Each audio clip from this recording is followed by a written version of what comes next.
Hello guys, how's it going? My name is Dalaran, and in today's video we are going to be going over what looks like the final palette that we have to play with when it comes to the Soulbinds and Covenants. Just the other day I was streaming on YouTube and I was doing some dungeons as a hunter in the Necrolord, and I was using one of my Covenant Soulbind abilities where when I use Fleshcraft on enemies I gain different bonuses. Well, a couple of you guys in chat didn't really know why I was doing it, and when I explained it, a lot of you guys found that information kind of interesting and helpful.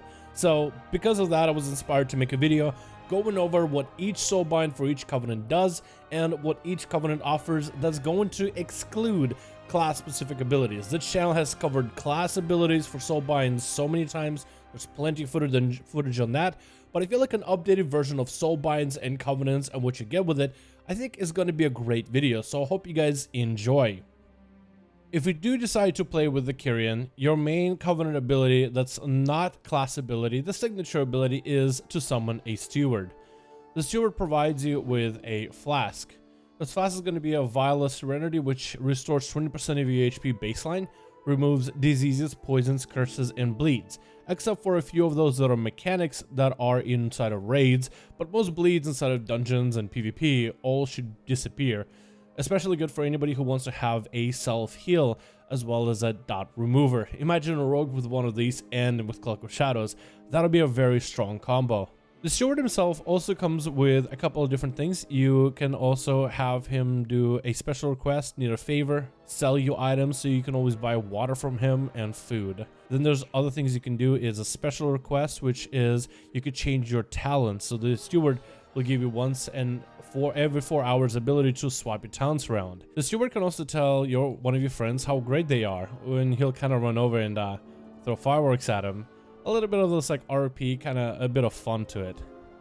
And if you ever feel like listening to a tune, Steward's always got a little bit of this bagpipe music going on for you, if that's what you're into. And then we have the Soulbinds, which are going to be pretty major. I'm going to go over the different Soulbinds, what the main ability is going to be, and then some of the more interesting abilities that you might be able to use within those Soulbinds. With Pelagos, you get the main ability of Combat Meditation, where you use your class ability from the Kyrian, you gain a lot of mastery for 10 seconds. Occasionally, you expel sorrowful memories. Picking up those sorrowful memories, which would be like orbs on the ground, playing Pac-Man, will extend your buff of this mastery by a little bit, so this will be really good for melee that are always on the move. Some of the other benefits of Pelagos will be Vial of Patience, where Serenity will heal you. The Vial of Serenity will heal you for 35% additional health, but it will be done as a heal over time, which could be major in certain situations where you require an emergency heal. When picking Kleia as a Soulbind, the main ability is going to be Valiant Strikes. The critical strikes grant you a stack of Valiant Strikes, up to 20 stacks. If a nearby party member drops below 50% health, you consume these stacks to heal them for 1% of maximum health per stack. After healing this way, you may not benefit from Valiant Strikes every 1 minute, which is a really good benefit for tanks and healers inside of groups. Some of the more interesting benefits of Kleia's Soulbinds are going to be Ascendant Vial.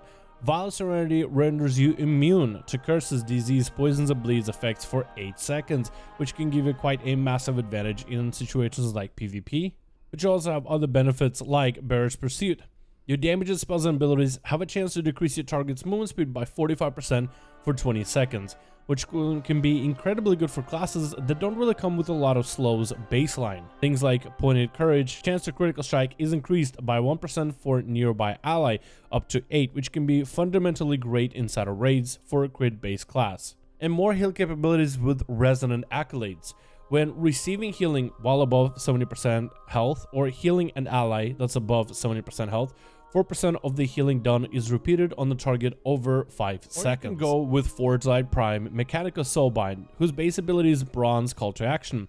After using 90 damaging or healing spells and abilities, your next spell or ability summons Brawn, which is this mechanical giant, who knocks enemies back on arrival, and then attacks and heals your targets for 30 seconds, providing quite a little bit of burst to damage or healing AoE. Some of the other notable buffs that you can get with Mikanikos are going to be Forgelight Filter. If you are someone who forgets to press your self-heal, when it reaches below 35% health, your Vial of Serenity automatically heals and consumes a charge. Or you can add a knockback to your vial where it'll now knock enemies back away from you upon use.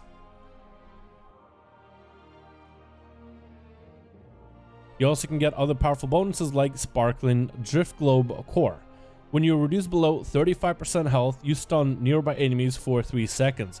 This effect may only occur every 45 seconds.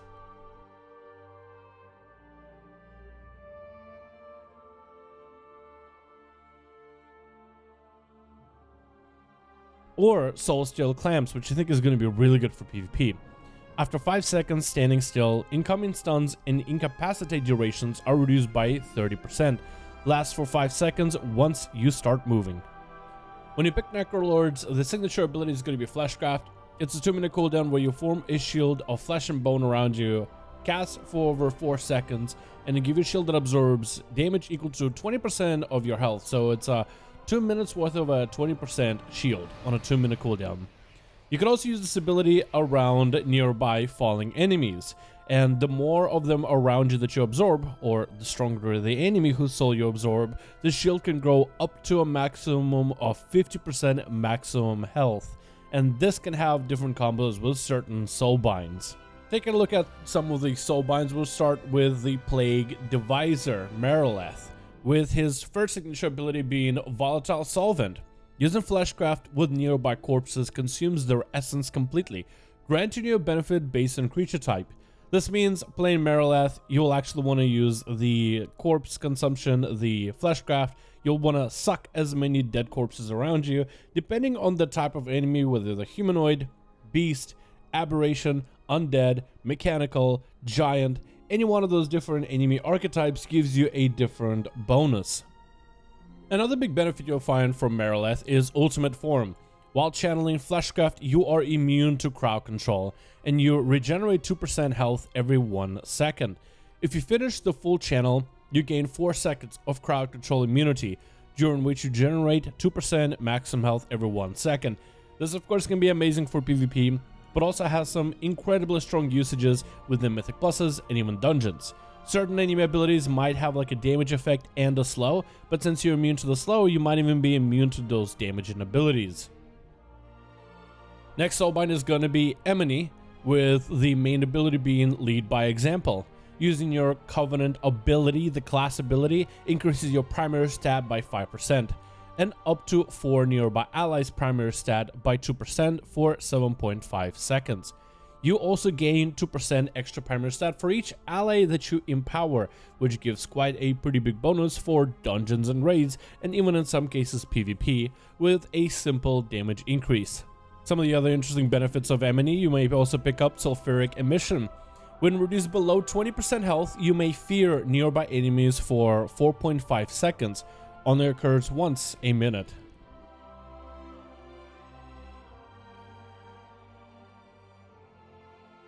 And then we have Bonesmith Hymir with his classic ability, Forgeborn Revelries. Your agility and armor increase by 1% for each enchantment of armor, up to 3%. That means if you enchant your gear, you'll gain extra primary stat. From a hunter, it's agility, for your casters, it's intellect, and for strength users, it's strength. Also, upon death, your armor anchors your soul, allowing you to fight for additional 10 seconds.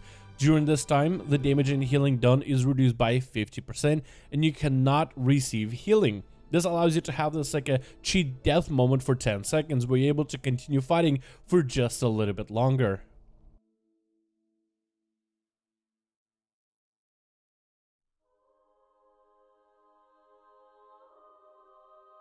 If you pick the Night Fae, your signature ability is Soul Shape. 1.5 minute cooldown. Turn into a Vulpin, but you can also change this creature as you progress further with more customizations. With the Night Fae, you turn into a creature of the forest, teleporting you 15 yards forward, increasing your movement speed by 50%, and you may also reactivate this ability to teleport forwards. Last 12 seconds or indefinitely while inside a rested area, which gives you quite a lot of movement speed, quite a lot of mobility, especially great for classes with not a lot of mobility, and can be great for quick repositionals. Some of the Soulbinds are also going to play with this ability as well.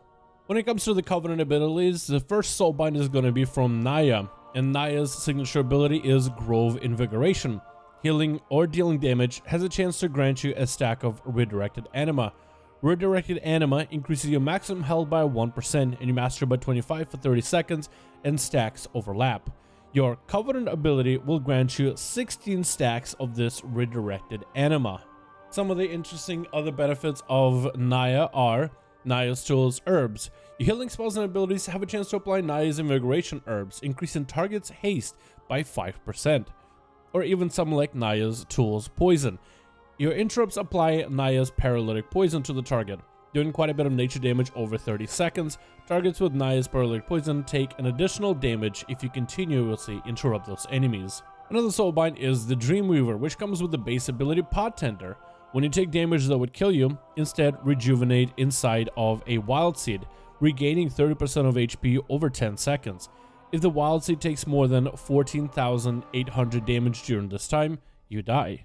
This effect may only occur once every 10 minutes, so this is like a cheat death mechanic for the Soulbind.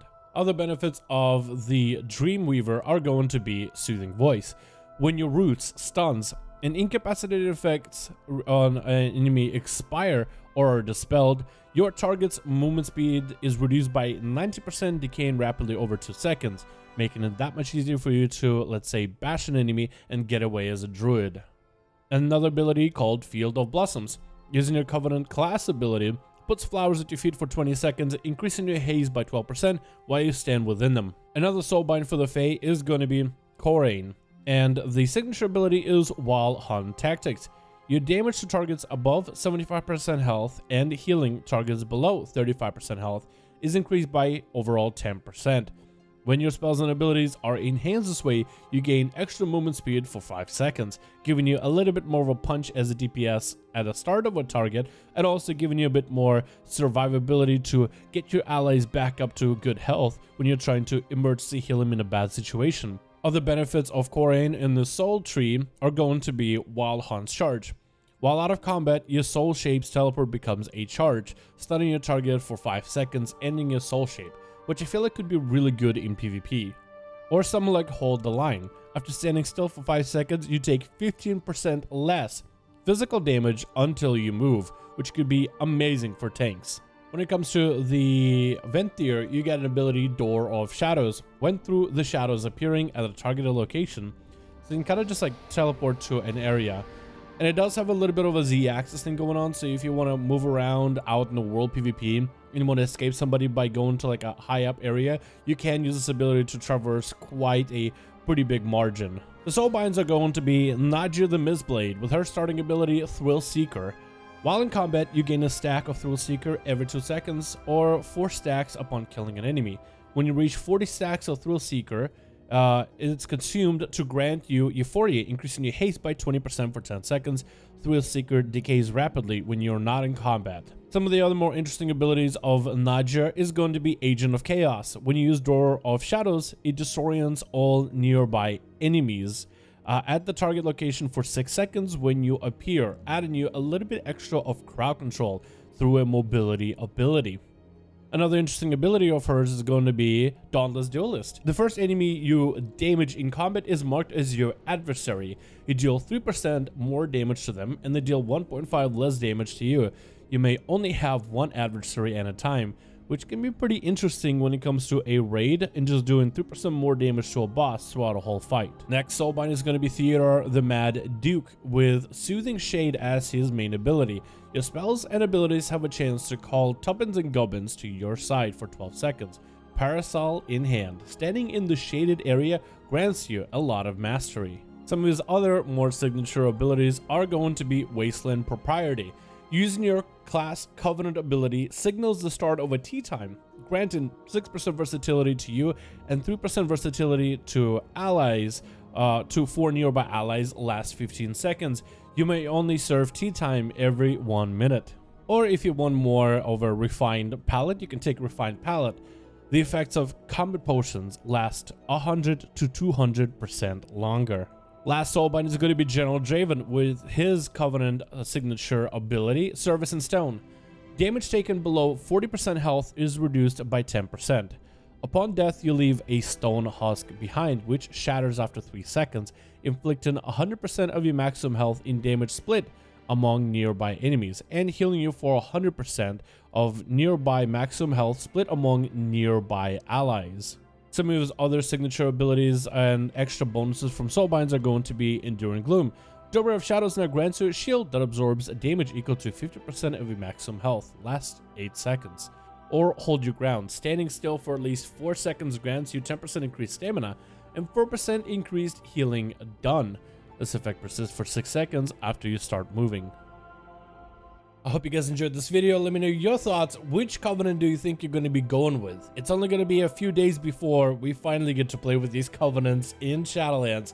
So which covenant do you guys think you're going to be sending your main into first?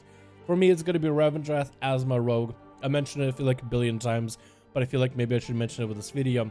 Something about their aesthetic, the mogs, and I think the rogue ability is pretty cool. Also, it has some uses for PvE and PvP. Thank you guys so much for watching. Hope you enjoyed. Hopefully you find this video useful, and I'll see all of you in another video.